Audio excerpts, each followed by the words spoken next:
Olá pessoal, tudo bom com vocês?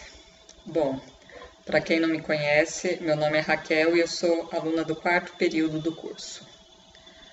Esse trabalho está sendo apresentado à disciplina Irrigação e Drenagem.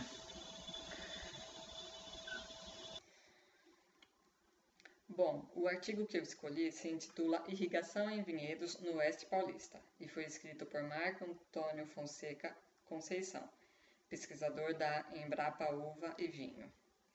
E ele foi apresentado no 15º Congresso Latino-Americano de Viticultura e Enologia, que ocorreu em Bento Gonçalves entre os dias 3 e 7 de novembro de 2015.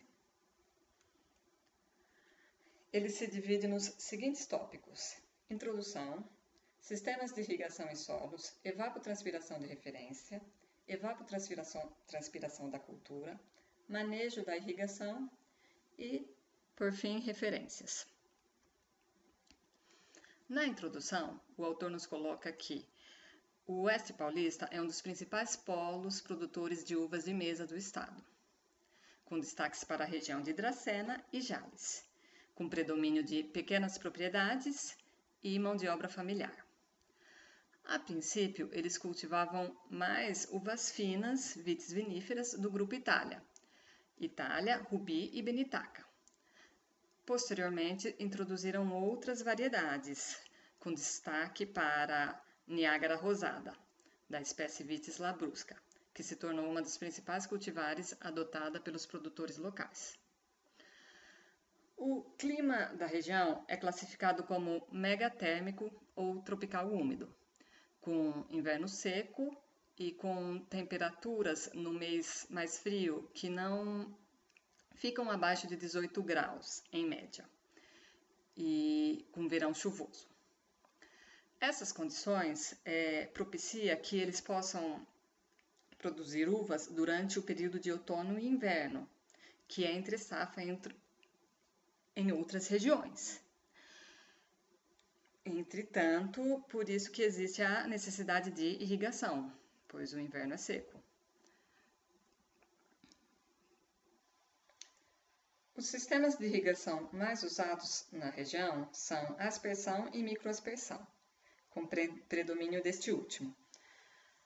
Os sistemas por gotejamento têm sido pouco adotados na região, e ele atribui isso aos altos teores de ferro no solo e na água, o que acarretaria o entupimento dos gotejadores. Na região predomina argissolos e latossolos, com textura média a arenosa. A evapotranspiração de referência é a mesma coisa que a evapotranspiração da grama em condições ideais. E é uma variável utilizada para calcular a evapotranspiração da cultura, no caso a videira. Ela quantifica a demanda hídrica da atmosfera e é possível calculá-la pelo método de Penham-Monteith, da FAO. Para isso, é preciso saber dados da radiação solar, velocidade de vento, umidade relativa e temperatura do ar. Estes dados são obtidos por uma estação meteorológica, convencional ou automática, e podem ser fornecidos por institutos que possuam essas estações, como Instituto Nacional de Meteorologia, a Unesp e a Embrapa.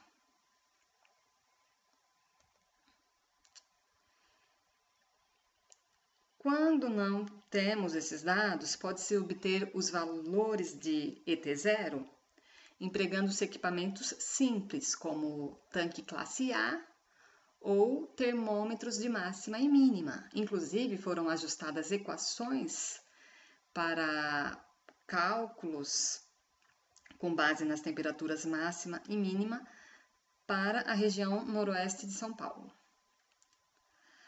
Os valores médios de ET0 apresentam uma variação sazonal, sendo que os maiores são observados nos meses de agosto e setembro, que ficam na média de 4,5 milímetros por dia, e os menores são registrados entre maio e junho, que ficam mais ou menos entre 3 milímetros por dia.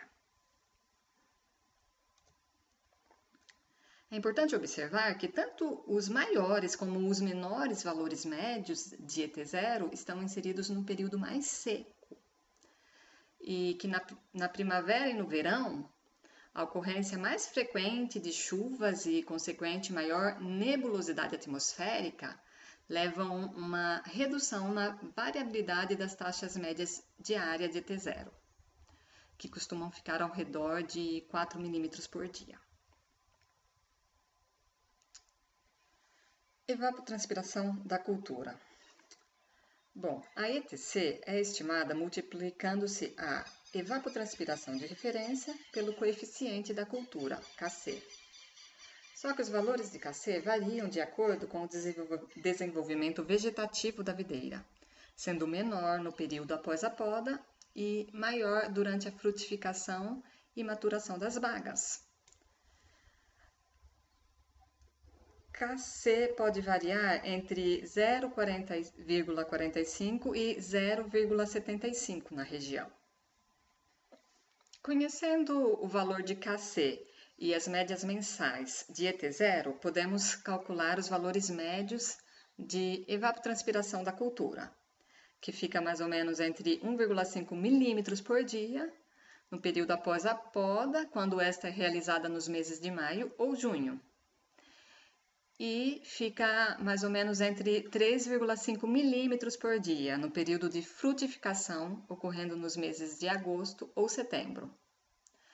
Só que os valores de Kc também são afetados pela possível presença de vegetação de cobertura de solo, o que aumenta o consumo hídrico no vinhedo, principalmente após a poda. E também depende do sistema de condução e se usa-se ou não a tela plástica protetora, que protege contra ataque de pássaros e morcegos. Tudo isto afeta a demanda hídrica no interior do vinhedo. Manejo da irrigação. Bom, a maioria dos cultivos lá não adotam critérios técnicos, o que acarreta aplicações excessivas e compromete a utilização dos recursos hídricos regionais que já são escassos. Na irrigação de videiras para a produção de uvas de mesa, busca-se manter a umidade do solo em níveis próximos à capacidade de campo, para maximizar a produtividade da cultura. Entretanto, experimentos realizados na região têm mostrado que é possível reduzir a irrigação durante o período de maturação dos frutos sem prejudicar a produtividade e a qualidade.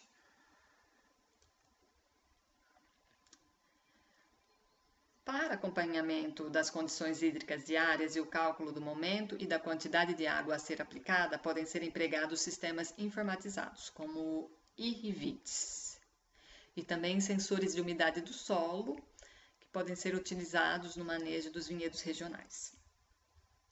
E a fonte onde eu achei o link para esse artigo.